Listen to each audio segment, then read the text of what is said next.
하나님, 저희들 또 이 시간 허락하셨음을 감사드립니다.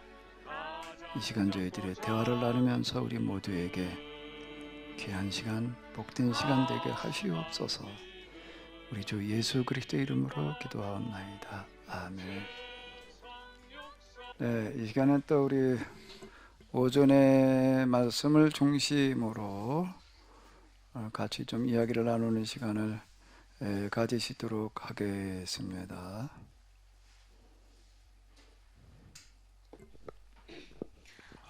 다니엘서 9장을 보면은 마치 다니엘이 기록한 것처럼 기록이 되어 있는데 다니엘서 기록자는 어떻게 그렇게 쓸 수 있었는가에 대해서 질문 드렸습니다. 예. 오전에 얘기한 것처럼 성경에 들어있는 설교, 기도문들이 많이 있는데 그게 어떻게 더 가능했느냐라고 하는 거는 기록하는 사람이 그 자료들을 이제 확보를 해가지고 이제 기록을 하게 되는데, 그 기록 확보라는 저 자료 확보라는 거가 굉장히 그 당시 이제 고생을 했다라고 하는 건데, 주로 자료가 어디에 들어있는가 하면 구전인 거예요. 그럼 많은 사람을 만나서 들어봐야지 되는 그런 과정을 이제 거쳤다라고 하는 거고요. 근데 다른 데와 달리 이스라엘에는 무슨 문화가 발전이 돼 있었다고요? 구전 문화. 제가 신학교에 가가지고도 처음에 구전 이렇게 소리 들을 때에 우리 옛날 어렸을 때 들었던 동화, 옛날 얘기라고 이렇게 얘기하던 걸로다가 나는 구전을 이해를 하는 거예요.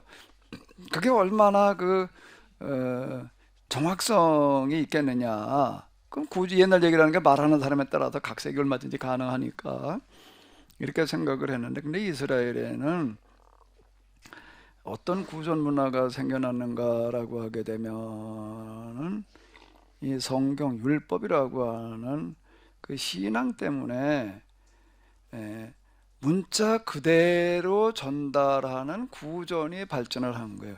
우리는 옛날 얘기를 전례요. 전에 내려갈 때 문자 그대로 전달하는 게 아니잖아요.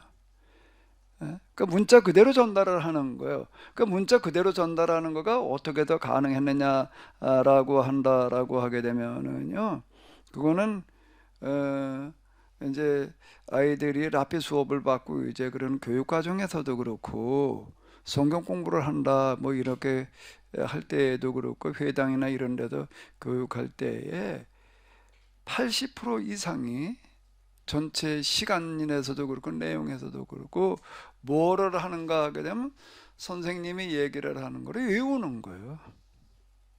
그거를 그 자리에서 외우는 거예요. 일단 암기예요. 암기가 80% 이상의 비중을 차지하는 거예요. 매 시간 그렇게 하는 거예요. 그러니까 이게 가능한 거예요.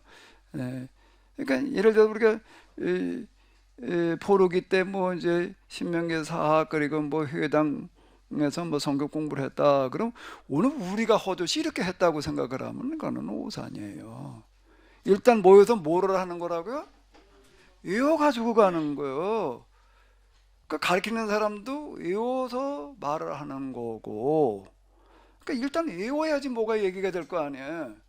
그러니까 암기가 교육 시간에 대부분을 다 차지하는 거. 암기가 금방 한 번 들었다가 암기가 되는 게 아니잖아. 한 번 얘기해놓고 그걸 계속 따라서 그냥 반복하고 또 반복하고 수없이 반복해가지고서 그게 암기가 되는 거예요. 그 암기가 되게 해야 되니까 아예 원본 기록할 때부터 어떻게 하는가라고 하게 되면은 암기가 수월하게끔, 그걸 뭐라고 그러는가 하면 운율이라고 그러는 거예요. 운율식으로다가 우리는 지금 못 느끼지만은 히브리어 본문을 이렇게 보게 되면은 구약 성경들은 거의 다 운문이에요. 운율로 되어져 있는 우리 3434. 그러니까 외우기가 쉽잖아요. 우리 그런 건 뭐 우리 시조 그럼 거의 다 그렇잖아요. 대표적인 게 뭐 하나 있어요. 뭐 500년 도읍지를 필마로 돌아서니 산천은 의거하되 인걸은 간데 없네. 그다음 뭐래요? 그다음 뭐였더라, 잊어버렸네. 오즈보 태평연월이 꿈이 이런가 하노라. 나는 암기가 잘 안 되는데 이게 삼사 이런 것들이 다 이런 거란 말이에요. 여기도 마찬가지예요. 그 운율로다가 이렇게 거의 기록할 때도 운율로 하는 거고, 그다음에 그걸 이렇게 해도 뭔가 하면 1.1핵이라고 하는 그런 표현이 뭔가 하게 되면은 구전으로 전승에 내려갈 때 어떻게 한다고요? 1.1핵도 틀림없이 전승을 시키는 문화가 발달돼 있었다라고 하는 거예요. 그러니까 이게 이제 가능했다라고 하는 거죠. 근데 대신 시간이 지난 다음에 지금 이제 예를 들어 다니엘서 9장의 기도문을 이제 이렇게 찾아내려면 많은 사람을 만나고 다녀야 되는 거예요. 이게 한 사람한테만 들었다고 끝이 아닌 거예요. 다른 사람 또 듣고 또 확인하고 또 확인하고 또 확인하고 또서 보아라 이래가지고 이게 하나가 만들어니까 이게 얼마나 많은 수고를 거쳤는가라고 하는 거 우리가 알 수가 있는 거지요. 그걸 구전, 구전이다. 구전문학 이렇게 얘기를 해요. 이게 나중에 문서로다가 이제 만들어 놓은 다음에도요.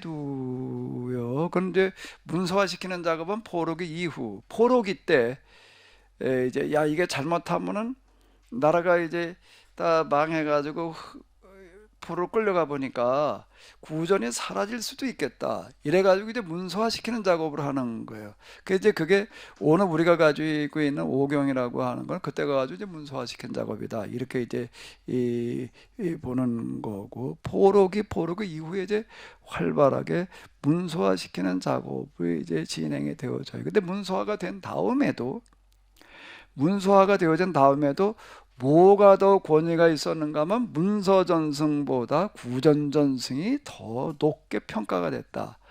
이게 예외적인 경우에 세계 역사에서 이런 역사를 가지고 있는 나라가 이게 드물어요. 그게 이제 유대인이다라고 하는 거예요.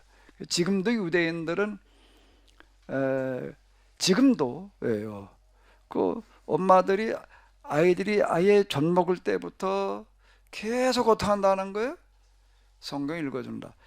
낳아놓기 전부터 읽는단 말이야. 뱃속에 있을 때부터 읽어준다는 거예요. 이거를요.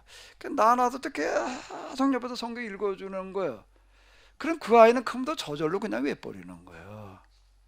나중에 외우려고 할 거 없이 그게 이제 왜 그런가 하게 되면 이걸 이제 나중에 외워보니까 진상희 집사님 한번 오경 좀 한번 다 외워와 볼까 어디? 얼마 시간 주면 되겠어요?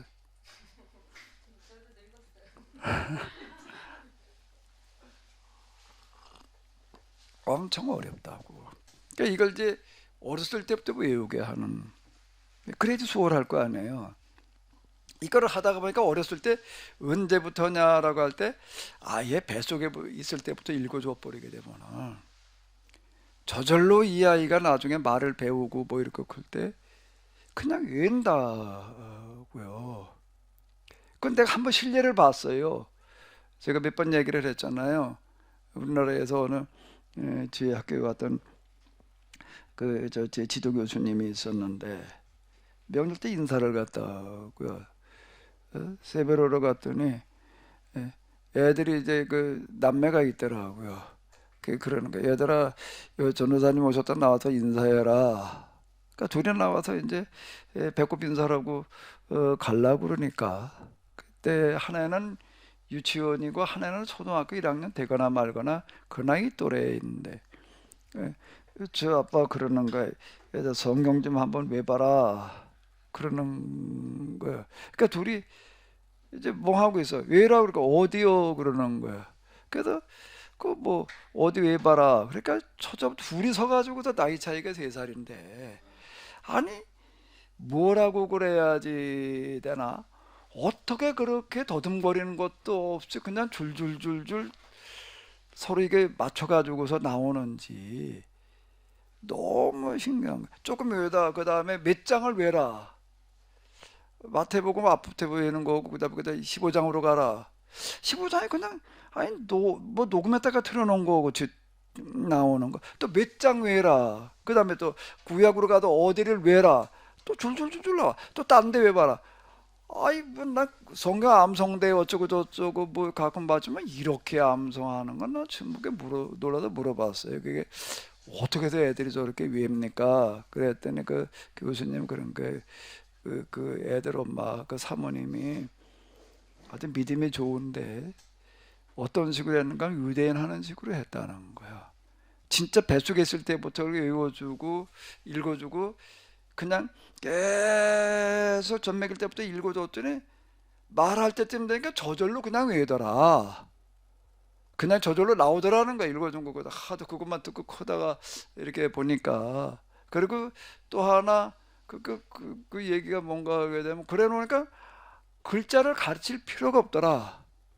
저절로 애들이 글자를 가르치지 않아도 글자를 그냥 알더라. 그냥. 어? 뭐 그런 거 몇 가지 이렇게 얘기를 하더라고요. 그래 내가 야, 이 성경을 짜 외운다는 게 구전이라는 게 저러니까 가능하겠다라고 하는 건 내가 실제를 내가 한 번 봤어요. 게다가 이제 우리 애들한테는 못 써먹었고 우리 손주한테는 좀 써먹어봤으면 싶어가지고 우리 애한테 몇 번 얘기를 하는데 우리 집사람 가끔 애를 보러 가길래 가서 애나 그냥 뭐 이쁘다고 뚜덕거리다 오지 말고 성경 좀 읽어주다 와라. 얼마나 읽어주다가 오는지 모르겠어요. 이게 참 우리가 보면서도 우리가 신앙의 대물림이라고 하는 거가 이렇게 교육을 해놓게 되면은요 신앙의 대물림이라고 하는 거는 말할 필요가 없어요. 그건 저절로 돼. 저절로. 이스라엘 사람들이 나라 없이 전 세계를 떠돌아다니면서 언어, 언어, 문자, 신앙, 문화, 나라를 잃지 않고 있다가 우리가 알다시피 로마 제국이 망한 다음에 2000년 만에 나라를 다시 찾잖아요. 그게 뭐 어떻게 더 가능하냐라고 한다면은 바로 이 모태 교육에 있다는 거예요. 그 이후 유대인들은 유대인의 기준이 엄마와 아버지 중에 부모가 누구일 때를 유대인이라고 그래 주는 거죠. 엄마가 유대인이면 자식을 뭘로 봐주는 거예요? 유대인. 근데 아버지는 유대인이고 엄마는 이방인이다 그러면 안 되는 거예요. 왜? 이 교육은 누구만 할 수 있기 때문에. 이 교육이라고 하는 건가 하면 신앙을 대물림하는 교육은 아빠가 할 수 있나 엄마가 할 수 있나? 엄마만 할 수 있기 때문에 엄마가 유대인일 때는 자식도 유대인으로 봐준다는 얘기는 뭘 기본 전제로 하는가 하기는 그 엄마들은 애들을 어떻게 유대인화 시키는가 하면 뱃속에서부터 그렇게 성경을 특히 율법서예요. 율법서 읽어주어서 이건 말할 때부터 율법서를 저절로 말하게 만들어 놓기 때문에 그 아이를 유대인이라고 봐준다는 게 목의 혈통주의가. 그러니까 지금 이제 이런 다니엘의 기도문 같은 거가 이제 이게 가능한 거예요. 그 사도행전에 나오기는 베드로의 설교문이 이제 가능한 거가 이런 걸 전제로 하고 있기 때문이죠.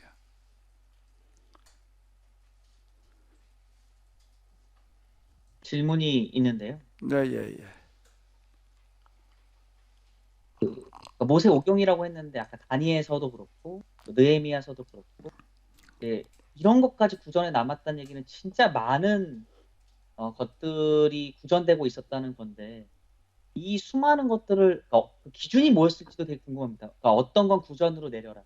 어떤 것은 외워야 된다. 아까 모세오경은 맞는 것 같은데 다니엘서라든지 그 이외에 다양한 성경의 다양한 것들이 구전되고 오히려 그보다 더 많은 것들이 또 구전되다가 없어진 것도 있었을 것 같은데 그럼 기준은 어떻게 만들었을지? 예. 유대인들이 그들의 역사 속에서 성문서, 즉 성경화 시켜지는 작업이라고 하는 거가 본격적으로 시작되어지는 거는 포로기예요. 포로기. 그들의 그 구전 문학 이런 것들이 이제 쭉 이어져 내려오긴 했는데 포로기라고 하는 거가 왜 그들에게 있어서 율법과 일단 율법자도 관심을 가지게 되는가라고 한다면은 예언자들 때문인데, 예언자들이 포로기 이전에 계약법대로 살지 않으면 틀림없이 나라가 멸망하고 성전이 파괴되어지고 다시 예, 포로로 끌려가게 된다라고 얘기를 할 때에는 그걸 고집듣는 사람이 없는 거예요. 예? 그게 그렇게 된다라고 믿어지지가 않는 거예요. 그런데 예언자들이 이렇게 얘기할 때에는 다 등한히 했다고, 등한히 하다가 비로소 이 사람들이 언제 가서 예언자들이 말하는 게 맞았다라고 하는 걸 확인하게 되는가 하면 나라가 망하고 진짜 포로로 끌려간 다음인 거예요. 그때부터 이제 이스라엘 사람들이 새롭게 이제 깨어나기 시작을 하는 건데, 신앙이 깨어나기 시작을 하는 거예요. 거기도 야, 이게 율법서라고 하는 거가 계약법이 굉장히 중요한 거로구나. 1차 관심이 이제 계약법이 되는 거예요. 계약법 중에서도 뭐였겠어요? 신명기인 거예요. 신명기에서 유독 뭘 말하고 있는가 하면 이 말씀대로 살면 복이고 말씀대로 살지 않으면 재앙이다라고 하는 걸 28장에도 그렇게 얘기를 하는 거, 그 이후에 계속 그렇게 얘기를 하는 그런 구조. 그러니까 너희가 이 말씀대로 살지 않아도 망하게 됐다라고 하더라도, 아까 하늘 끝머리까지 끌려갔다라도 어떻게 되기만 한다면은, 돌아오기만 한다면 다시 회복시키리라. 이런 말씀들이 여기 들어있다가 보니까 이게 가만히 보니까 신명기 얘기대로 돼버린 거야. 자기들의 역사가, 지나온 역사가. 이래가지고 이제 율법서에 지대한 관심을 가지고 이걸 갖다가 문서화시키는 작업으로 들어가는 거예요. 율법서. 그 다음엔 뭐였을까? 우리 강 집사님. 그 다음에는 그다음 이제 예언서. 예언자들의 예언서예요. 예언서. 참, 그 예언자들의 이야기라고 하는 거가, 설교라는 게 그게 진짜 하나님 말씀이었구나. 이제 이렇게 된 거야. 그게 진짜 하나님 말씀이었다. 그러니까 예언자들에 대해서 이제 관심을 가지고 이제 예언서를 이제 이렇게 복원을 하는 거예요. 그 예언서는 어떻게 해서 남아 있을 수 있었는가 하면 그 예언자들의 제자 그룹이 있었다는 거야. 그 예언자서 이어가는 사람들이 있었는데 그들이 이제 구전 또는 문서 전송을 가지고 있었다고요. 그러니까 그들을 통해 가지고서 뭐를 하는가라고 한다고 하게 되면은 이제 문서화시키는 작업이 이제 이렇게 된 거예요. 그리고 포로기에 가가지고서 성경을 가르치는 사람들의 이야기가 있는 거예요. 그들은 그걸 포로기에 가지고 성경을 가르친다, 설교를 한다라고 하게 되면은 뭘 어떻게 얘기를 해야 될까? 그 상황에서는요, 포로기는 상황에서는요, 어떻게 얘기를 할 수밖에 없을까요? 역사로 거슬러 올라가서 얘기할 수밖에 없는 거예요. 참, 우리의 역사라고 하는 거가 이게 계약의 역사였다. 그러니까 아브라함으로부터 이제 모세에 이르는 그런 과정, 이런 것들이 그게 이제 뭔가 하게 되면 우리가 이제 아브라함의 후손에 우리가 이제 계약 백성으로 다시 태어나는 그런 과정의 이야기였구나. 그 다음에 이제 이 계약 체결, 그 이후에 어떻게 우리가 살아왔는가, 어떻게 살았어야 되는가라고 하는 거를 얘기해 주게 되는 거예요. 그러니까 역사라고 하는 거를 중요하게 다루면서 이야기해 나갈 수밖에 없게 되어져 버렸다고요. 상황이 그래. 상황이 그렇게 해서 그들이 그때 성경을 해석하고 가르친 이야기들이 들어 있어서 그거를 뭐라고 그러는가 하게 되면, 근데 그 역사를 어떤 기준으로 해석을 했다는 거죠? 신명기였다는 거예요. 그래서 신명기의 시각으로 그들의 역사를 해석을 했다. 그래가지고 신명기 역사서라고 이렇게 부르는 거예요. 그게 뭐죠? 이 율법서와 예언서 사이에 가교 역할을 하는 게 뭘까요? 포로기에 신명기 운동을 했던 사람들이 신명기의 시각으로 그들의 역사를 해석을 해 놓은 거, 그게 뭐예요? 신명기 역사. 그러니까 율법서. 그 다음에 무슨 책이 나오는 거예요? 여호수아, 사사기, 그 다음에 사무엘, 열왕기 이런 것들을 가리켜서 뭐라고 그러는가라고 하게 되면 신명기, 역사서, 그리고 그 다음에 뭐가 나오는가 하면 예언서들이 나오잖아요. 이렇게 이제 구성이 되어져 나가는 거예요. 그러면서 이제 포로기에 이르러 가지고, 포로기가 아주 중요한 역할을 하는 거예요. 이스라엘 역사도 우리가 포로기를 모르면 이제 이거는 아예 이거는 성경을 모르는 것과 같은 거예요. 이거는. 내가 이게 포로기 신학을 정리하느라고 내가 엄청 애먹은 거예요. 포로기 쪽, 역대기 이런 쪽을 내가 이렇게 지금 내가 이해하는 것 좀 정리하느라고 내가 지난번에 얘기를 했죠. 야, 이게 기도하다 보니까 하나님께서 알게 하셨다. 성령께서 도와주셨다. 근데 성령이 임하니까 알게 하시는 거, 깨달아 알게 하시는데 어떻게 깨달아 알게 하신다고 진상의 집사님? 와, 빡세게 빡세게가 뭘 빡세게라는 거지? 진상의 집사님 이해 빡세게가 뭐예요?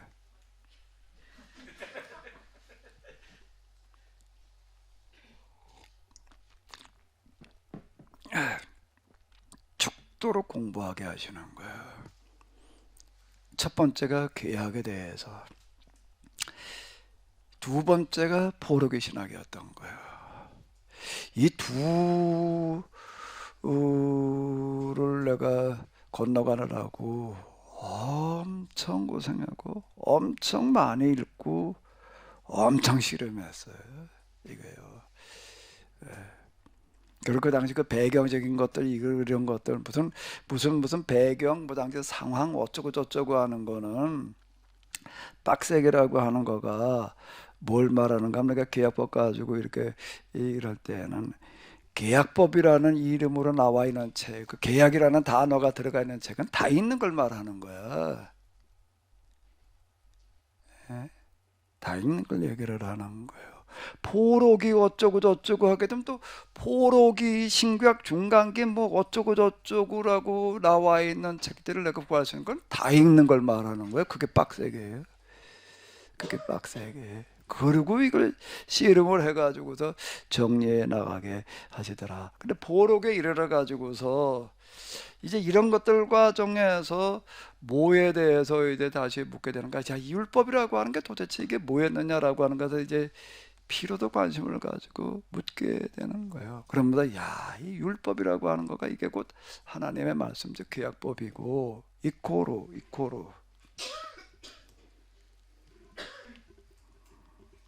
이 뭘 거다, 뭘까?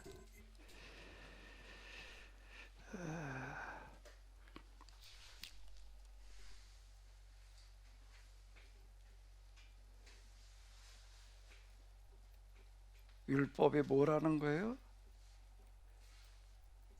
계약법이라다. 또 하나 뭘까 이게? 그 다음 뒤에 여기는 뭘까? 뭘까? 이거 채워 넣어봐요.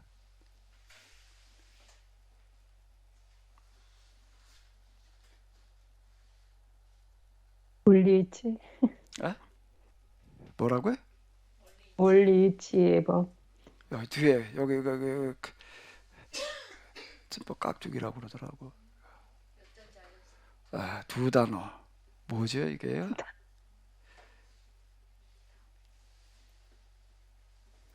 지혜라는 거예요.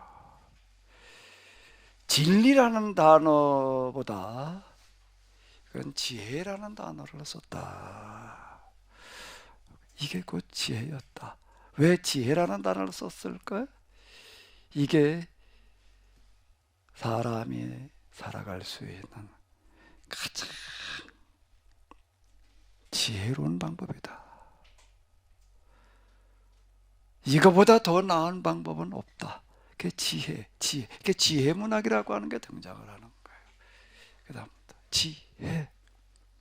율법이고 지혜. 그건 내가 욥기 얘기할 때 많이 얘기를 해요. 지혜라는 걸 어디 가서 찾아야 될까? 저 하늘 꼭대기에 올라가도 있을까? 땅 속에 들어가 땅을 파보면 있을까? 바다 속에 들어가 보면 있을까? 어디에 가야 있을까? 계약법에 들어있다. 계약법이 율법이 곧 지혜.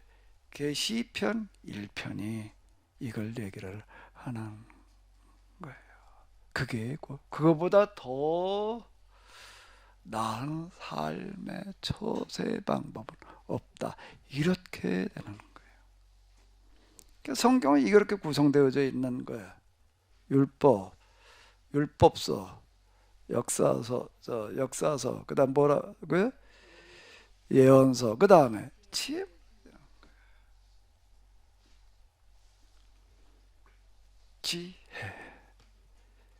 복 있는 사람은 악인의 꾀를 쫓지 아니하며. 악인의 꾀라고 하는 게 뭘 말하는 걸까요? 뭐 율법대로 살아야 되냐, 하나님 믿는다고 뭔 수가 나냐, 이렇게 얘기하는 걸 그걸 악인의 꾀라고 얘기를 하는 거예요. 오만한 자의 자리에 앉지 아니. 오만한 자의 자리라는 건 뭘 말하는 거예요? 율법을 무시하는 그런 태도를 얘기를 하는 거예요.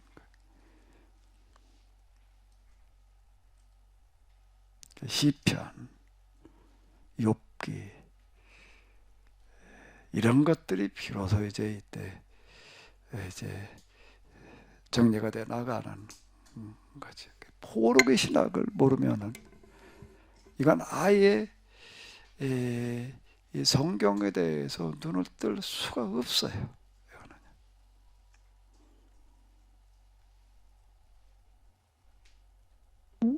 목사님, 그러면 다니엘서 오늘 기도문을 통해서도 보면 결국은 신명기를 언급을 하고 또 예언자들을 언급을 하면서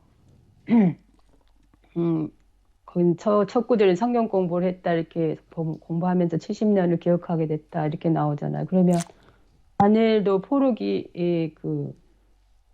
신명기 예언자들의 그 말씀에 비춰서 성경 공부했다고 보면 되나요? 영향을 그럼요. 받았다고. 아니 그건 예. 기본적으로다가 따라가고 있는 거예요. 그 부분이야. 그 지금 다니엘의 기도문이라고 하는 것도 그리고 느헤미야의 이 기도문, 뭐 기타 등등 다 그 신명기 신학의 바닥에 깔려 있다. 우리 모세 율법대로 살질 않아서 그 예언자들이 그렇게 우리에게 얘기를 해줬는데도 우리가 듣지 않다가 이렇게 된 거예요. 근데 이제는 어떻게 해야 되느냐? 하나님 우리에게 하나님의 자비를 구했다는 거예요. 무슨 자비? 다 망해서 이제 가능성이 다 없어져 버렸지만 그래도 하늘가에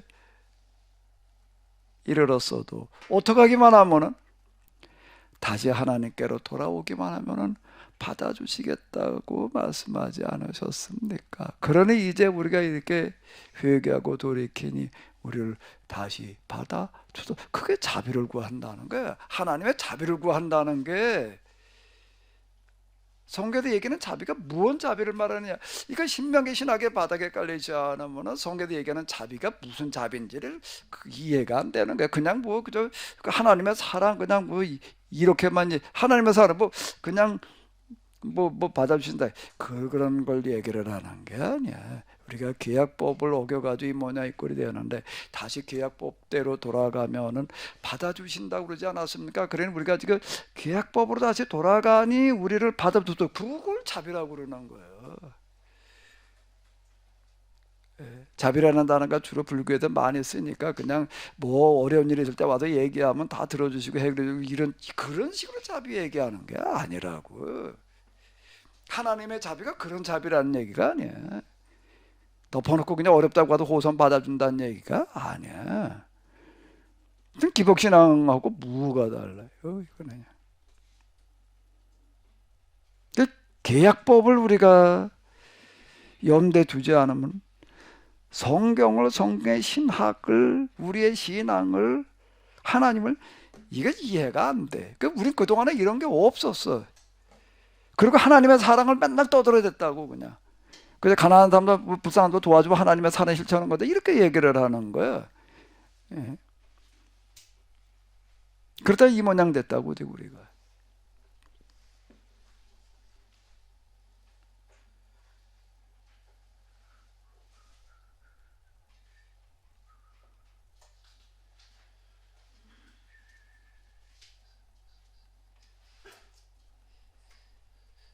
이제 얘기 들으면서 이런 생각이 좀 드는데요. 이렇게 중요하게 포로기 때 정리하고 수령을 접고 또 그렇게 살려고 노력을 해 왔는데 이 해석을 유대인들도 이렇게 계속 해석을 해 왔나요? 아니면 이제 와서 저희가 2000년 만에 그 해석을 좀 이제 목사님과 함께 하고 있는 건지 유대인들은 지금 그러니까 그렇게 중요하다고 하고 정경화 시켜놓고 했는데 과연 그 이후에 유대인들은 어떻게 갔는가? 율법대로 잘 갔는가? 못 갔기 때문에 문제가 된 건가? 이런 고민이 좀 에, 그게 이제 포로기 신학인데요. 유대인들도 결과로 얘기를 한다면은 유대인들도 계약법 신앙에서 멀어져 버렸어요. 유대인들도 포로기 이후 예수님 오는 시점쯤으로 계약법 신앙에서 멀어져 버렸어요. 그 예수님께서 오셔서 자체 새로운 계약으로 출발을 하지만은 교회사에서도 이게 박해의 시기를 지나고 그러면서 포로기 이 계약법 신앙이 또 사라져 버리는 실종이 돼 버렸어요. 유대인들은 계약법 신앙에서 멀어져서 멀리 떠나 버렸어요. 이름은 남아 있어요. 이름은. 그런데 기독교로 넘어와서는 실종이 돼 버렸어요. 계약법이라는 이름도 사라져 버렸어요. 그냥 구속사라고 하는 것만 남아 있게 돼 버린 거예요. 그게 결과예요. 결론은 그렇게 돼. 그 결론을 그 과정 설명하려면 그 얘기가 길고 결론은 그렇게 돼버린 거예요. 그게 지금 우리의 지금 과제는 기합법 신앙으로 돌아가는 거야. 그거를 내가 이제 뭐라고 천명하는가 하게 되면 현재 우리 기독교는 서양 기독교는 헬라 기독교다. 헬라화된 교육거다. 이걸 이제 히브리 기독교, 헤브라이즘 기독교로 되돌리는 거가 우리의 과제다. 그건 내가 전에 했던 세미나 가운데 이걸 주제로 삼은 게 뭐였죠? 역사 헤브라이즘의 길을 묻다. 해서 내가 이제 주제로 삼은 게 지금 바로 이 부분이었다. 이 세계학은 얘기하기 이제 완성적인 거. 그게 이제 대속신앙인데, 이 대속이라고 하는 거에 대한 이해도 계약법이 기초가 되어 있지 않고 이해를 해버리게 되면은 오늘 우리가 지금 그러고 있는 거. 예수님께서 우리들도 다 죄를 다 해결로 돌아가지고 예수 믿기만 하면 구원받는다. 이렇게 돼버리는 거예요 지금. 예?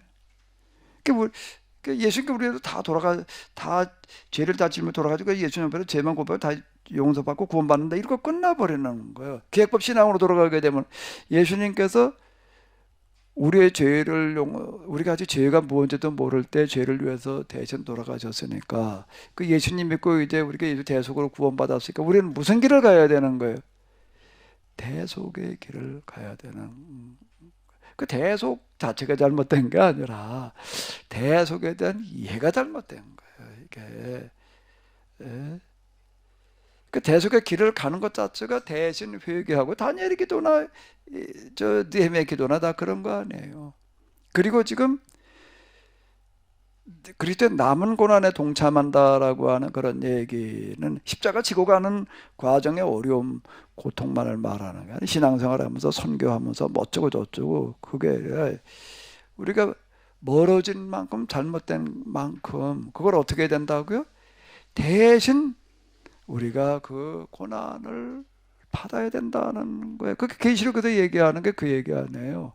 언제까지 그냥 이렇게 두고만 보실 겁니까? 뭐라고요? 수가 차야 된다. 칼에 죽을 사람은 칼에 죽고 끌려갈 사람은 끌려 죽고 고난의 잔이 차야 된다는 거예요. 이게 이 수가 차지 않으면 안 된다.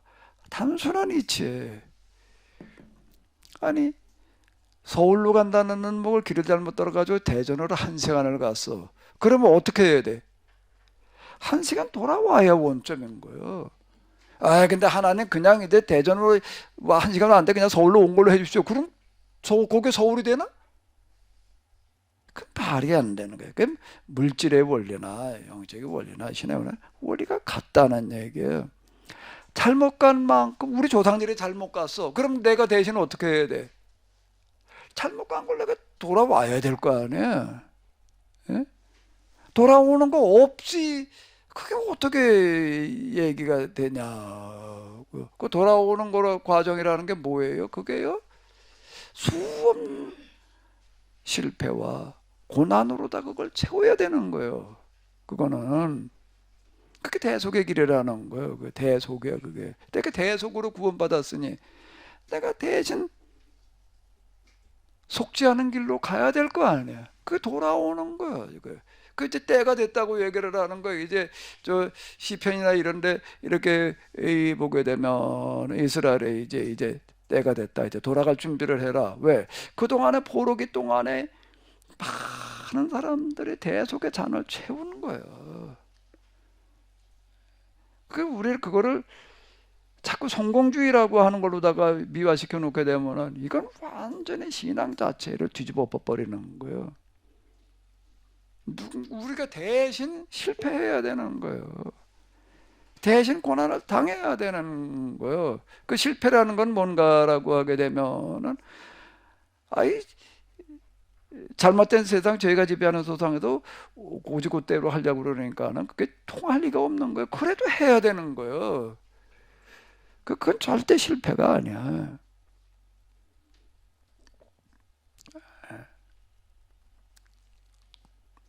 포로 현장 속에서 내가 얘기를 하잖아요. 그 중에도 신전 짓는데 동원된 사람들은 어떻게 했다는 거야? 딴 데도 딴 데겠지만은 거기다 신앙을 지키려고 하는 사람은 그건 뭐 죽도록 고생하거나 죽을 수밖에 없는 거예요. 그러니까 누군가는 그걸 해야 되는 거예요. 누군가는.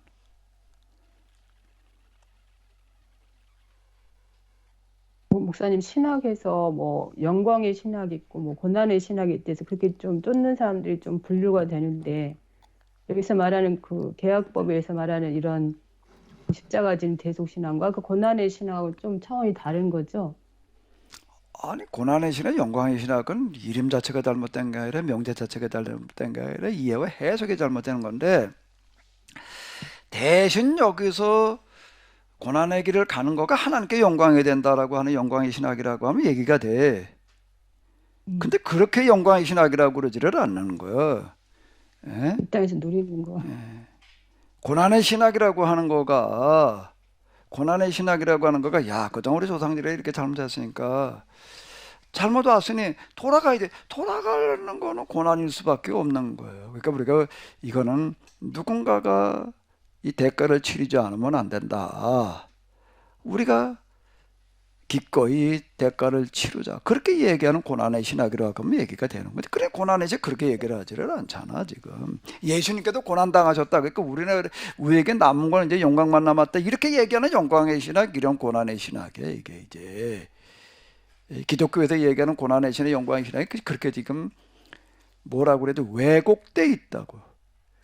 이름이 잘못됐다는 얘기가 아니라 대속이라고 하는 대속이 꼭 구원의 길이라는 거 그게 잘못된 얘기가 아니라 이 대속에 대한 해석이 잘못된 거예요.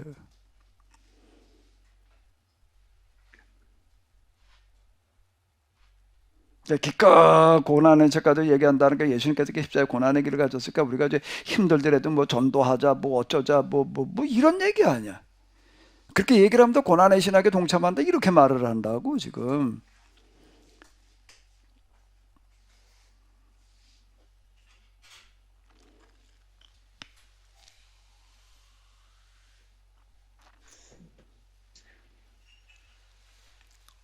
예수님께서 우리를 위해서 대신 고난을 다 당하셨으니까 이제 우리가 거둘 건 뭐 영광만 남았다 또 이딴 식으로 떠들어대고 있고 이게 지금 참 아주 듣기는 좋지.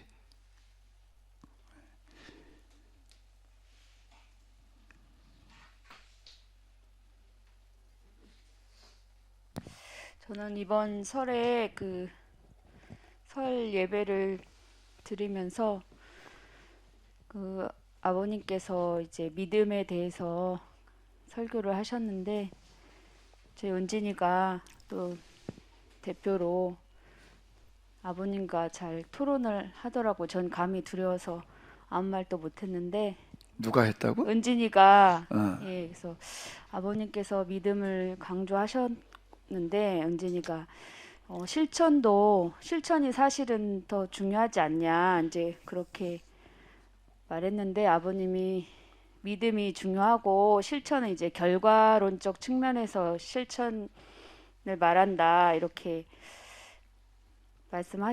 하셨거든요. 근데 저희는 아무튼 아무 말도 못했지만 은진이가 입을 열고 말한 것 자체에 큰 칭찬은 안 해줬지만 이 자리를 빌어서 칭찬을 해주고 싶고 이와 더불어서 오늘 말씀에서 이 다니엘 기도를 쓴 저자가 이렇게 모든 이 기도 때문에 이렇게 기환할 수 있었다.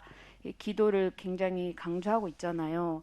근데 제가 만약에 이런 저자였다면 그 기도보다는 실천한 걸 더 자세히 쓸 것 같아요. 예를 들면 포로기에서 정말 우리가 죽을 고생하면서 가정 공부, 성경 공부 이렇게 하고 집에 가서는 이렇게 하고 그 실천들을 더 자세히 썼을 것 같은데 이 저자는 이것이 기도 때문이다. 또 실천도 이 기도 덕분에 이렇게 된 것이다.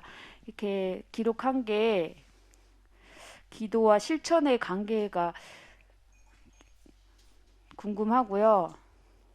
그리고 아까 이제 다니엘서도 있었지만 하나님께서는 또 잘못한 자들의 작은 잘못은 용서해 주신다 이렇게 나와서 아까 뭐 부산에 잘못 간 만큼 돌아와야 되는 그 수고가 있어야 된다, 실패가 있어야 된다고 말씀하셨는데 그 실패는 정말 하고 싶지 않고 용서도 있잖아요.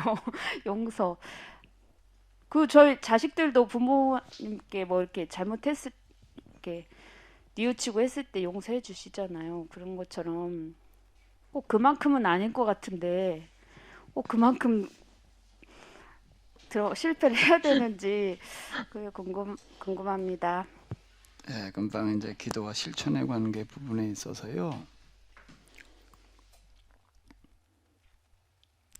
침묵의 증언이라고 하는 게 있는데 아예 말을 하지를 않는 거예요. 실천한 거에 대해서. 그럼 왜 그런가라고 한다고 하게 되면 당시 이스라엘에서는 금방 얘기대로 조금 아까 얘기한 대로 이제 포로기를 지나면서 아이들에게 아예 성경 외우게 하고 뭐 어떻게 하는 것들은 뭐가 돼버렸다고요?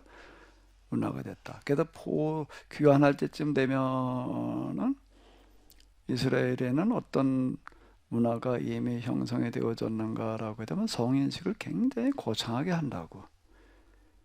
성인식을 거창하게 해요. 그 12살, 14살 이제 고가인데 이제부터 넌 어른이다 이렇게 이제 인정을 해주는데 성인식을 할 때쯤면은 다 어땠다는 거예요? 율법서를 다 암기를 했다. 그 얘기는 다 그랬다는 거예요. 하는 애도 있었고 안 하는 애도 있었다가 아니라 이렇게 얘기를 한다고. 그 얘기 속에는 뭐가 이미 전제되어 있는 거죠? 성경을 집에서 얼마나 열심히 가르쳤는지 얘기할 필요가 없어요. 그러니까 그건 뭘 얘기를 하는가 하게 되면 왜 실천하는 것들을 안 써놨느냐라고 하는 거는 곧 이때쯤이면 뭘 말하는 거예요? 그건 쓸 필요가 없어. 왜? 딱 하고 있는 건데 뭘 이렇게 되는 거예요. 말을 하지 않았다고 해가지고도 안 하고 있다든지 그걸 등한히 한다는 이야기가 아니다 라고 하는 거예요. 그러니까 우리가 이렇게 하고 있사오니 그건 또 이제 얘기거리가 아니었다 라는 거고, 내가 이제 사도행전을 해석해 나가면서 이렇게 얘기를 하래요. 사도행전 앞부분에서는 말해 교회인들이 다 그냥 뭐 교회 나오는 사람들은 다 제사는 자기 걸로 여기지를 않고 뭐 그러고 했다. 사도행전 2장 4장에서 그러고 뒤에가 더 침묵하고 있다고. 그러니까 어떻게 생각하냐면 예루살렘 교회도 초기에만 그러니까 나중에는 안 했다 이렇게 얘기를 한다고. 예? 근데 나는 뒤에는 그런 얘기가 없다는 거예요. 그건 뭔가 하게 되면 그건 이미 어떻다고 교회에서 이미 다 그거는 당연히 그렇게 하는 거니까 이제 더 이상 기록하지 않았다는 얘기가 이렇게 되는 거예요. 그런 증거가 어디 있다는 거예요? 지난번에 우리 고린도 후서 9장이었나? 어? 거기 사도 바울이 고린도 교회에 써보내는 그런 편지들 가운데에서 아가야 지방의 교회들 얘기를 하면서 저들이 지극히 가난함에도 불구하고 어떻게 자기들 쓸 것이 모자람에도 불구하고 어떻게 했다는 거예요. 힘껏 돈을 막아가지고 와가지고서 우리도 어려운 사람 돕는데 동참하게 해달라고 어떻게 했다고요? 간청을 했다. 어려운 사람을 돕는 특권을 가지게 해달라고 간청을 했다. 아니 그게 저절로 된 건가 그게? 바울이 그 고린도 선교하고 그럴 때면은 그게 50년대 후반 그쯤 이렇게 되는 건데 그렇게 얘기를 하고 있다. 그럼 그때도 그렇게 하고 있다는 얘기가 이렇게 되는 거잖아요. 지금 신학자들 가운데서도 그렇고 교회사 그 신학 그 이제 사도행전이나 이런 거 연구하는 사람들 또는 교회 연구하는 사람들 가운데에서 초대교회에서 재산을 서로 통용하는 것들이 지속된 사건이었다고 보는 사람들이 거의 없어. 그건 사도행전 앞부분에도 그때 조금 잠깐 하다가 만 거야.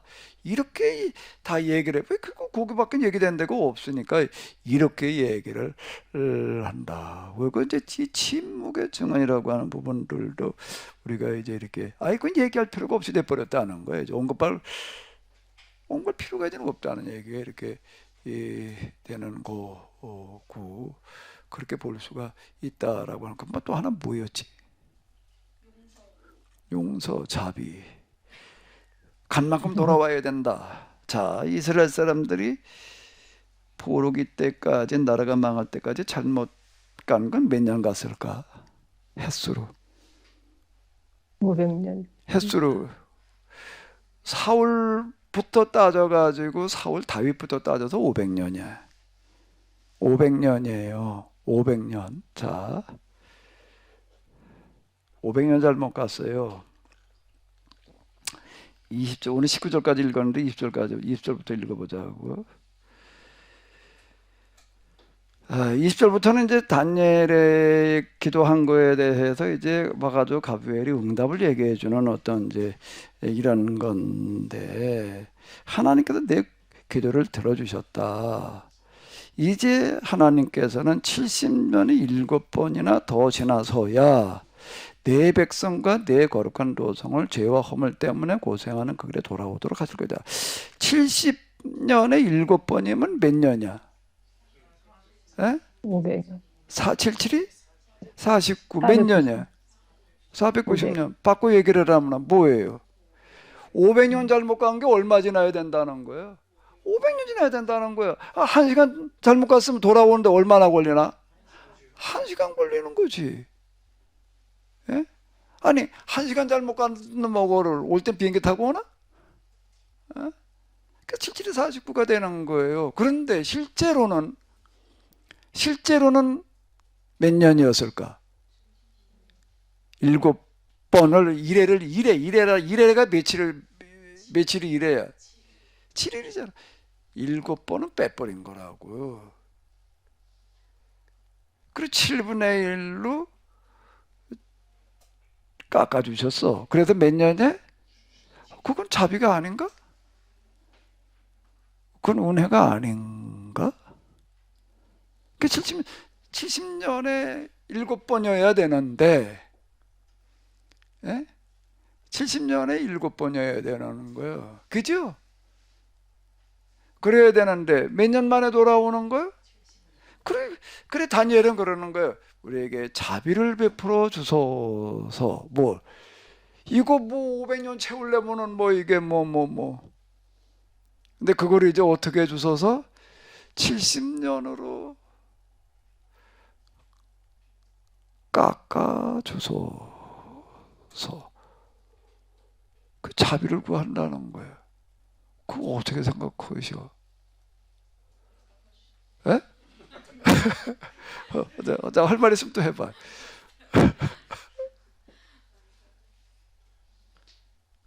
근데 지금 우리가 이런 역사 내내 특히 어떻게 되는가라고 하게 되면 현대 이후 산업혁명 이후 선진국이라고 하는 유럽의 나라들 등장을 해가지고 이제 산업화가 이제 일어나기 시작을 하는데 다 기독교 국가들이야. 하나같이 기독교 국가들이야. 그러고서 지금 이제 500년을 잘못 왔어요. 500년을 잘못 와서 이 모양이 지금 이제 대멸종에 온 거예요, 이제. 그럼 이걸 다시 돌아가려면 몇 년 걸려야 돼? 몇 년 걸려야 돼? 500년 77에 49, 70년에 이래를 가게 되는 거예요, 또. 어? 근데 그거를 70년으로 다 깎아주셨던 거예요. 깎아주신 거지? 하나님은 어떤 하나님이신가 하면 융통성이 아주 없는 하나님은 아닌 것 같아. 그렇죠? 깎아주신다고. 깎아주시는데 진상희 집사님이 물건을 파는데 이게 얼마짜리인가 하면 7만 원짜리야. 7만 원짜리인데 누가 와서 좀 깎아달래. 얼마 깎아줄 거예요? 7만 원짜리 본전이 한 6만 원 된다고. 얼마 깎아줄 거예요? 본전에서 6만 원에 본전까지, 그지? 남기는 거 하나도 없이. 근데 하나님은 얼마를 깎아주셔? 믿지 못해서 깎아주셨어. 예? 77이 49로 70년으로 7배에서 7분의 1로 깎아주셨다. 하나님은 무슨 하나님이시라고요? 깎아주시는 하나님이야. 진상이 사람도 깎아 좋아하지요? 깎아주시는 하나님. 우리는 대멸종의 위기 앞에서 뭐에 또 의지할 수밖에 없어요? 깎아주시는 하나님. 이번엔 좀 마지막 또 어려워가지고 많이 깎아주실 것 같아. 예? 얼마큼 깎아주실 거냐라고 하는 거는 우리가 어떻게 하느냐에 달려있는. 야, 네가 애쓰고 노력한 걸 보니까 나의 기도를 들어서 요 얘기가 내가 네 기도 때문에 내가 100년을 깎아주겠다. 진상희 집사님의 기도 때문에 100년이 깎아지길 바래. 또 아멘했네 승집사님 기도 때문에 100년이 깎아지길 바래. 예? 또 강집사님 기도 때문에 한 100년 깎아보자고. 또 옆에서 어쩐다 죽치고 있으면 또 100년 더 붙는 수도 있어. 예?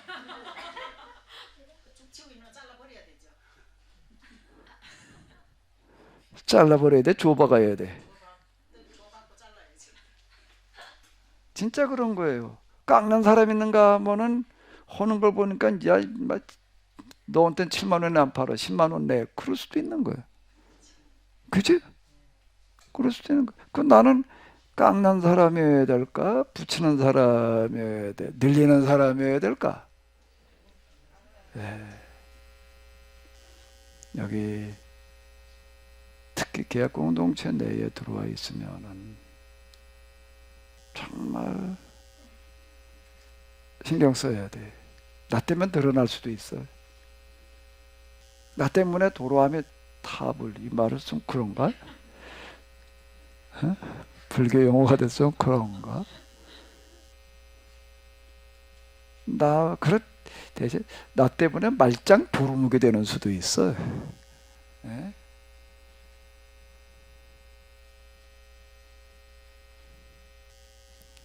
말짱 도루묵 장사하지 말아야 될 거 아니야? 오전에 목사님 설교 듣고 소화가 안 될 정도로 부담이 되는데 오늘도 목사님 설교 나름 들으면서 더 또 부담이 되네요. 소화가 안 될 것 같아요. 아, 주여. 소화가 안 되는 게 아니라 안 먹었어야 될 뻔했다고? 예. 아니, 먹는 게 소화가 제대로 안 될 것 같은 느낌을 받을 정도로 부담이 됐는데, 오후에 들으니까 더 이제 글쎄, 그러니까.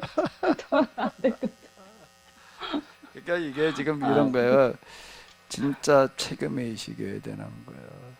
내가 지금 네. 어떻게 하느냐에 따라서 나의 기도를 들어서라는 그 얘기 속에는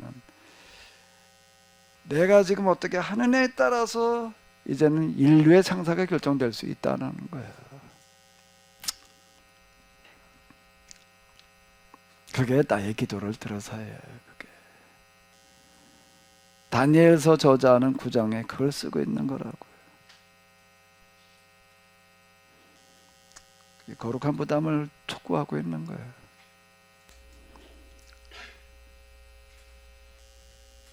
개인적인 궁금증 중에 하나인데 이거랑 연결이 안 될 수도 있는데요. 잘못 갔을 때 계속 이제 유대인들이 망하고 포로기가 되고 이런 것들을 좀 봤는데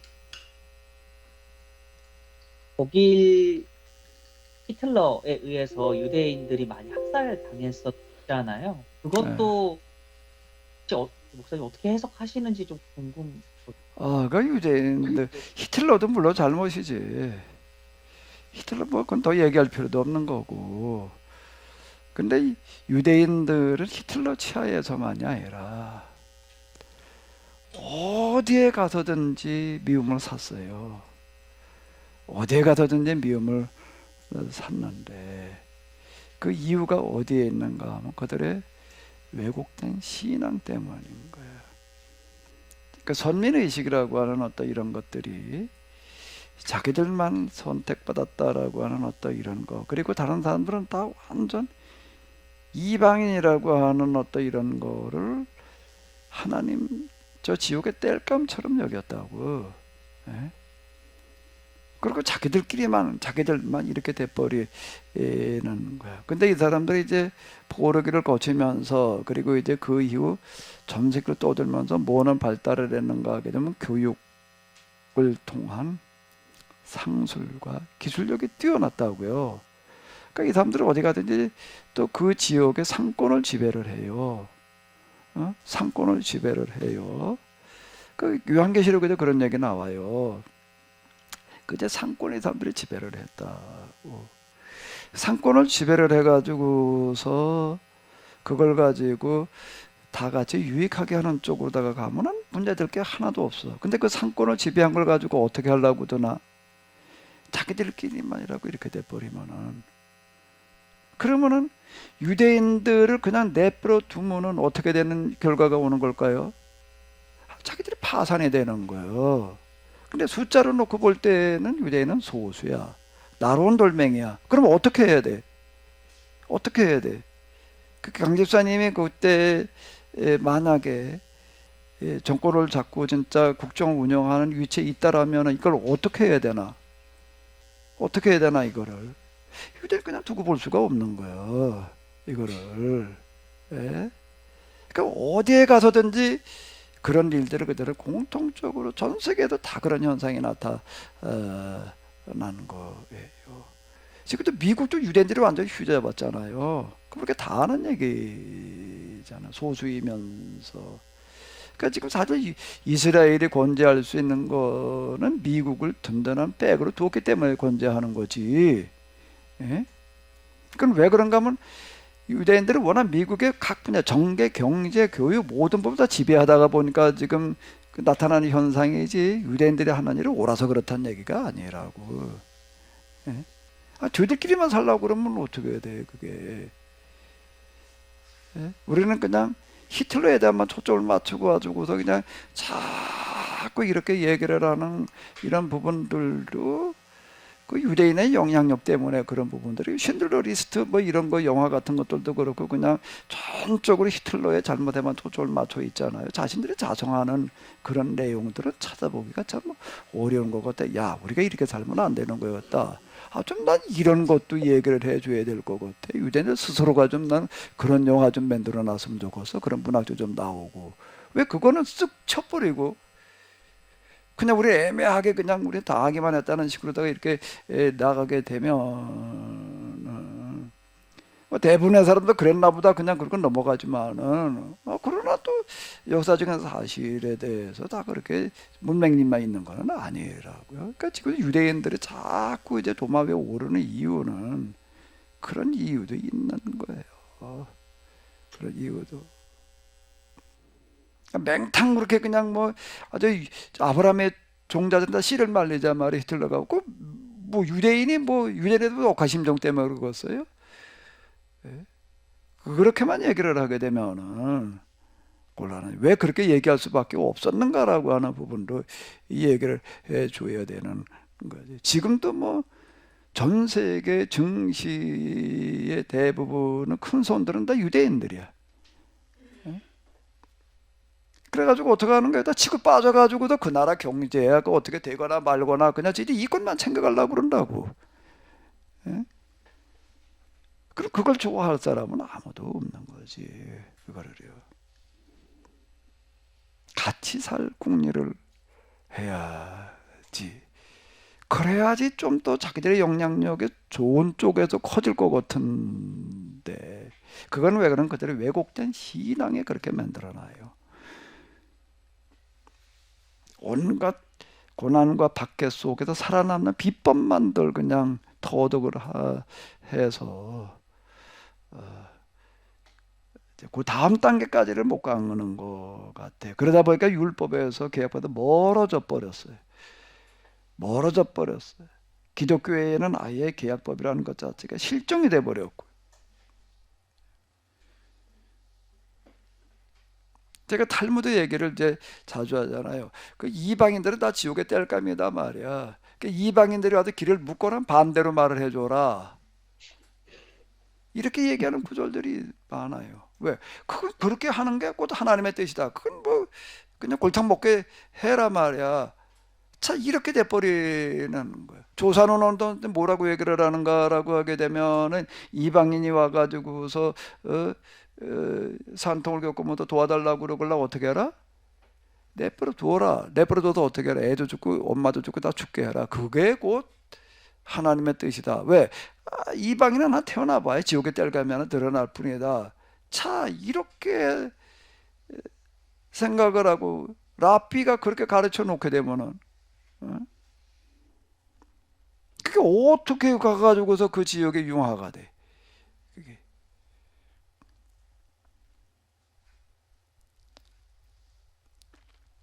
그러면 그들은 포로기 때 그렇게 혼을 났어도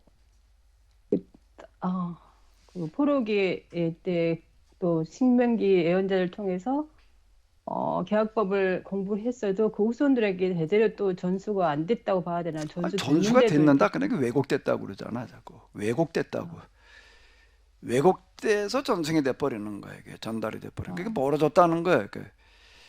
우리는 아예 계약법이라는 개념이 사라져 버렸고 실종이 돼버렸고.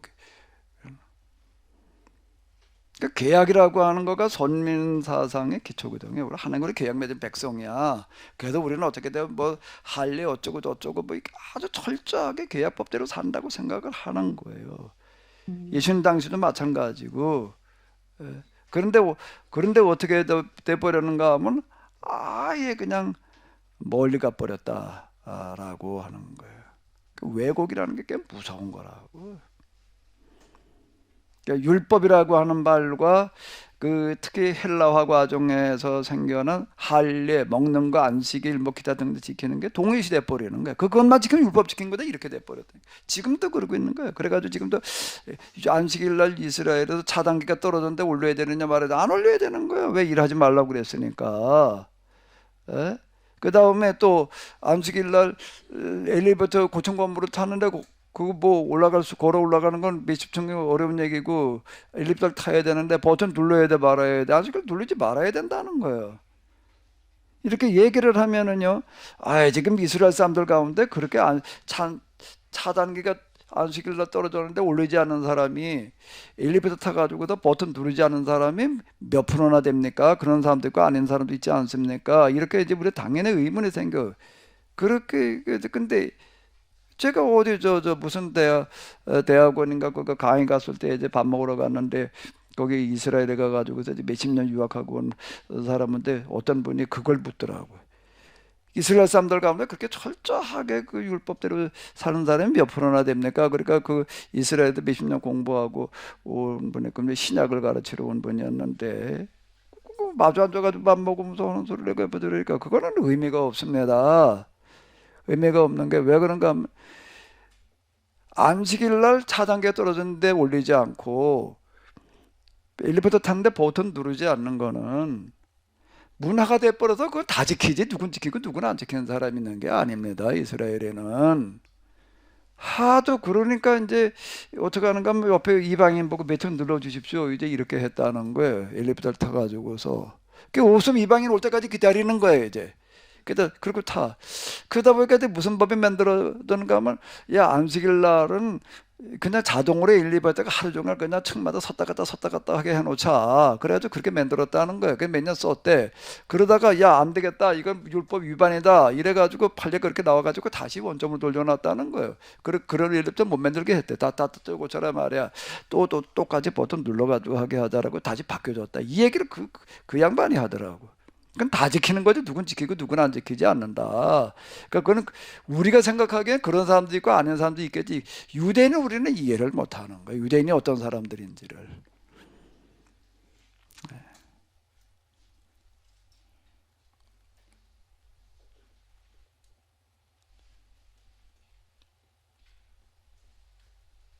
우리가 회개를 해야 될 텐데 우리의 회개는 지금 말씀드렸듯이 기독교는 계약법 자체가 실종되었고 흘러갔고 유대교는 계약법을 왜곡했다고 하는데 다니엘서에 보면 조상들에 대한 것들을 이제 회개하잖아요.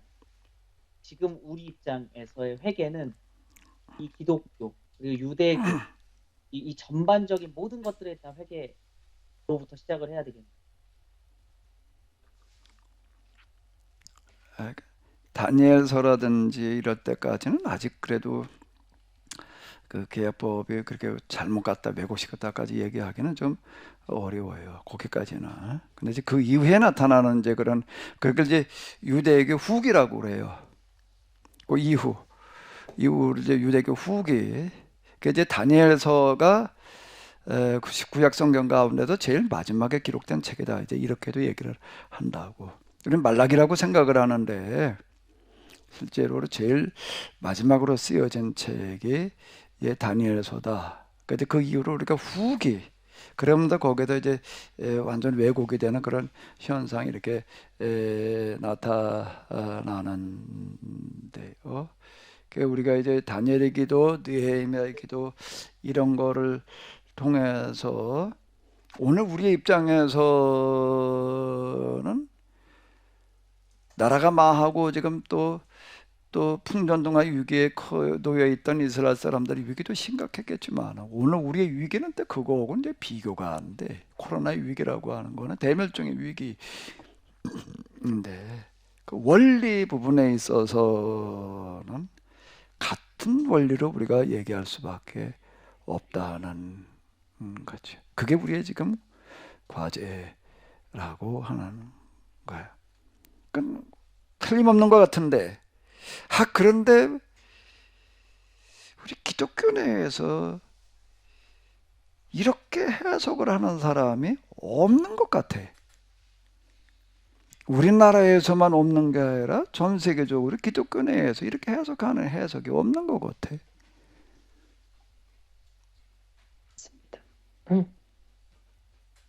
난 믿기지가 않아. 이렇게 해석을 하고 있는 사람이 나 혼자다라고 하는 거가 믿기지를 않아. 하나님께서 틀림없이 이렇게 얘기를 하실 것 같아. 야 인마 너 혼자가 아니야. 내가 7,000명을 남겨놨어. 난 좀 7,000명이 있으면 좋겠어. 누가 좀 가서 한번 찾아와 줘봐. 그런 해석을 하는 사람이 또 좀 있는지.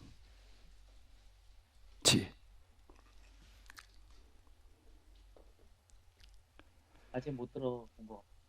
그러니까 여기 온 것 같은데 진짜 요- 저도 계속 생각하면서 어떻게 없을까.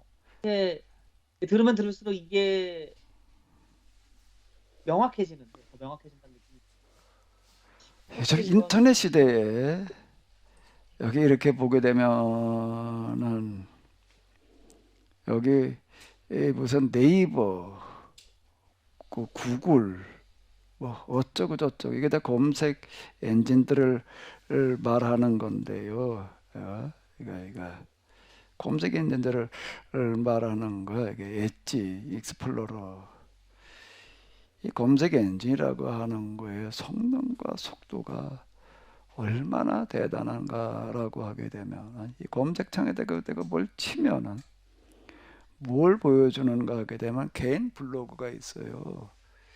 뭐 페이스북이나 뭐 그런 것들 다 그걸 얘기를 하는 거다. 그걸 이제 공개로다가 설정을 해놓게 되면은 여기다가 대고서 뭐라고 치면은 계약법 신앙 이러고 치게 되면은 뭘 읽어주는가 하게 되면 전 세계 보통 홈페이지 어쩌고 저쩌고 얘기할 것도 없고 개인 블로그라든지 어디 이런 데 올려놓은 자료들을 다 읽어줘.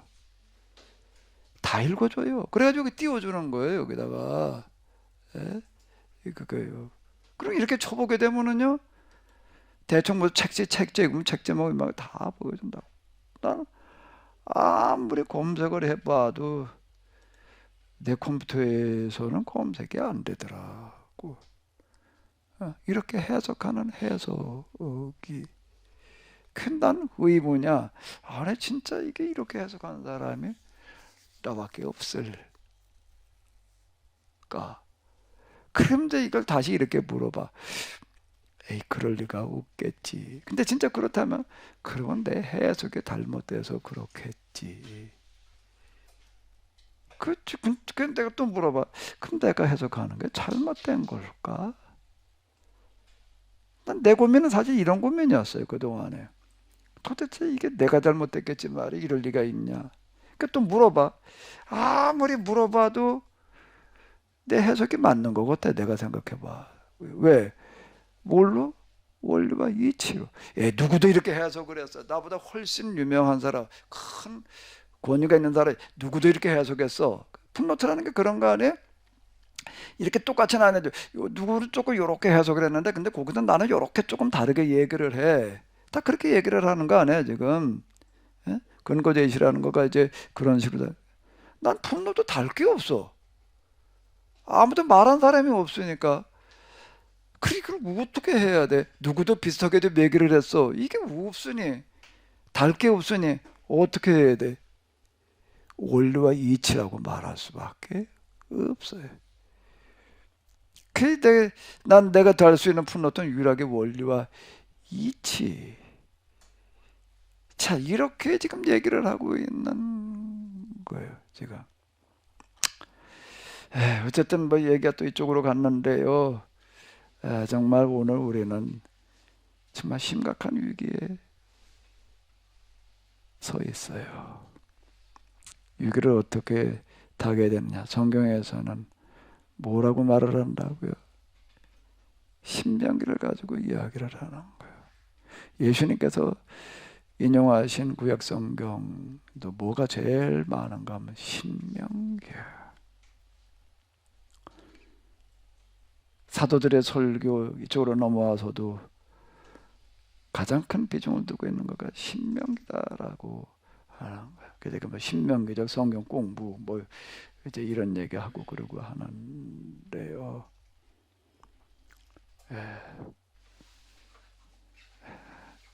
뭐라고 기도를 해야 된다고요? 다니엘서 9장에서 뭐라고 기도하라고 그런다고요? 나의 기도를 들으사. 다시 한번 읽어보도록 하겠습니다. 그게 어디에 나와 있었지?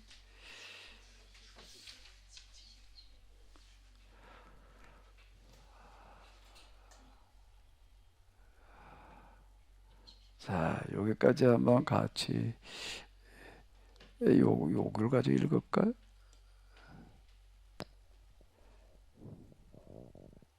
여기서부터 여기까지 같이 읽으시도록 하겠습니다. 하나님 저의 기도를 가만히 들어주소서. 있어봐요. 그게 아니지. 저 한글도 못 읽나? 아니 아직 한글도 못 읽으시는가 봐. 다시 읽어봐봐요. 시작. 하나님 변인숙의 하나님 기도를 간청하소서. 들어주소서. 이렇게 비오니 들어주소서. 이렇듯 파괴되어 있는 예루살렘을 다시 회복시켜 주소서. 어여삐 굽어보소서. 주께서 하나님이신 것을 사람마다 분명히 알게 하소서. 그리하도록 수원을 다시 세워주소서. 민숙의 하나님, 민숙의 호소를 들으시고 민숙에서 떠나지 마소서. 우리를 부끄러 보소서. 자, 다시 한번 여기 요구절만 읽어보자고요. 이구절을 제대로 읽으시면 끝낼게. 아니면 계속 나머지 공부해. 시작. 변인숙의 하나님, 평안의 변인숙의 하나님, 호소를 평안의 들으시고 호소를 듣고 변인숙에서 저에게서 떠나지 떠나지 마소서. 이런 전적인 책임 의식을 얘기를 하는 건데요. 우리에게 이 믿음이 필요한 때가 왔습니다.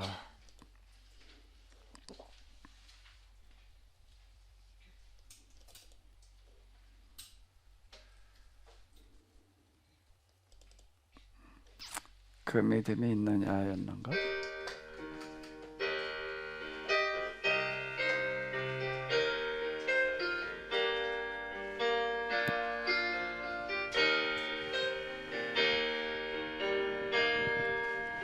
그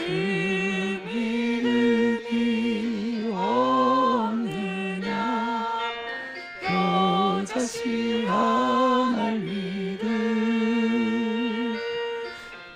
그렇게도 없느냐 가장 작고 작은 믿음 하나를 믿음 있다면 산을 들어 옮길 텐데 작은 믿음이 있다면 옥나무를 옮길 텐데 그 믿음이 없느냐 여자시 하나 믿음 그렇게도 없느냐 가장 작고 작은 믿음 하나를 믿음이 있다면 세상 역사 바꿀 텐데 작은 믿음이 있다면 이 세상을 바꿀 텐데 그 믿음이 없느냐 여자시 하나 믿음 그렇게도 없느냐 가장 작고 작은 믿음 하나를 믿음이 있다 생태 환경 살릴 텐데 살릴 텐데 작은 믿음 모든 인류 살릴 텐데 하나의 믿음 있다면 하나의 믿음이 있다면 산을 늘어 옮길 텐데 작은 믿음이 뽕나무를 옮길 텐데 옮길 텐데 하나의 믿음 있다면 안할 믿음이 있다면 세상 역사 바꿀 텐데 작은 믿음이 있다면 이 세상을 바꿀 텐데 안할 믿음이 생태 환경 살릴 텐데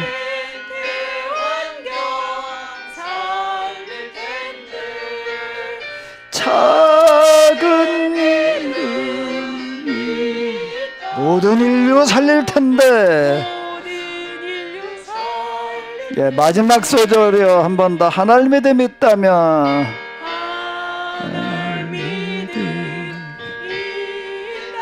생태 환경 살릴 텐데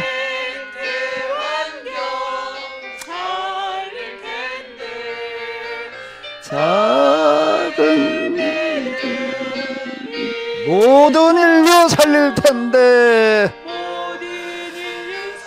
우리 주여 세 번 부르시면서 우리 기도하도록 하겠습니다. 주여 주여 주여 우리에게 이 믿음 주시옵소서. 산을 걸어 옮길 수 있는 하나의 믿음을 주시옵소서. 뽕나무를 옮길 수 있는 작은 믿음을 주시옵소서. 세상 역사를 바꿀 수 있는 믿음을 주시옵소서. 이 세상을 바꿀 믿음 주시옵소서. 다 망가져버린 생태 환경을 살릴 수 있는 믿음을 주시옵소서. 다 죽을 수밖에 없게 되어진 모든 인류를 살릴 수 있는 믿음을 우리에게 주시옵소서. 오 하나님, 오 하나님, 오 하나님 우리에게 믿음을 주시옵소서. 산 믿음 주시옵소서. 오 하나님 산 믿음을 주여 도와주시옵소서. 하나님 우리에게 성경을 볼 수 있는 눈을 주시옵소서. 뭐가 옳고 그른 것인지를 분별할 수 있는 분별력을 주시옵소서.